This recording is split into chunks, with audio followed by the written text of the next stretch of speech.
Bangladesh cricket board বিসিবির পরিচালনা পর্ষদের নির্বাচনে ক্লাব ক্যাটাগরিতে সর্বোচ্চ ভোট পেয়ে পরিচালক নির্বাচিত হয়েছেন তামিম ইকবাল। পরে তাকে বোর্ড সভাপতি নির্বাচিত করেন পরিচালকরা। সহ সভাপতির দায়িত্ব পেয়েছেন ফাহিম সিনহা।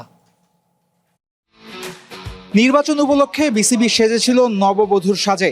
নির্বাচন উৎসবের আমেজ বজায় রেখে সকাল থেকেই ভোট কেন্দ্রে ছিল কাউন্সিলর থেকে শুরু করে প্রার্থীদের আনাগোনা। সকাল 10টায় শুরু হওয়া ভোট গ্রহণ শান্তিপূর্ণভাবে শেষ হয় বিকেল 4টায়। খুব বেশিক্ষণ সময় লাগেনি বিসিবি নির্বাচনের ফলাফলটা জানতে।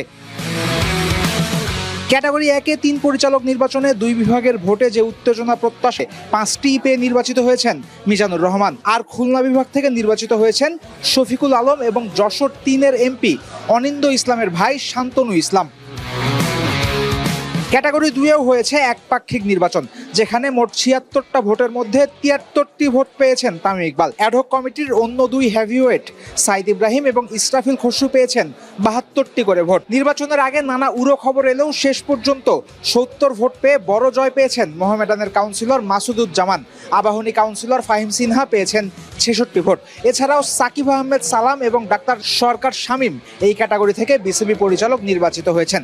ক্যাটাগরি 2 থেকে নির্বাচনে পরাজিত হয়েছেন বোরহানুল পাপ্পু, আমজাদ হোসেন, ফৈয়াজুর রহমান এবং মেজর ইমরোজ।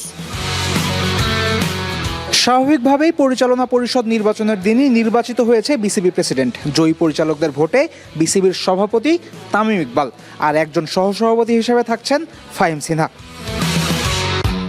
ক্যাটাগরি 3-এ হয়নি কোনো ভোট গ্রহণ। এই ক্যাটাগরি থেকে বিনা প্রতিদ্বন্দ্বিতায় জিতেছেন সিরাজউদ্দিন মোহাম্মদ আলমগীর। এদিকে জাতীয় ক্রীড়া পরিষদ থেকে বিসিবির 2 পরিচালক হচ্ছেন শেখ মোহাম্মদ রুহুল আমিন ও সরফরাজ আহমেদ। নির্বাচিত 23 জনের সাথে এই 2 জন মিলে মোট 25 জন পরিচালক মিলে পরিচালনা করবেন বাংলাদেশ ক্রিকেট বোর্ড। এই নির্বাচনের পর গঠিত কমিটি ক্রিকেট বোর্ডে স্থিতিশীলতা আনবে, কাজ করবে ক্রিকেটের তরে, এমনটাই সবার প্রত্যাশা। Faisal Habib, one sports, Dhaka.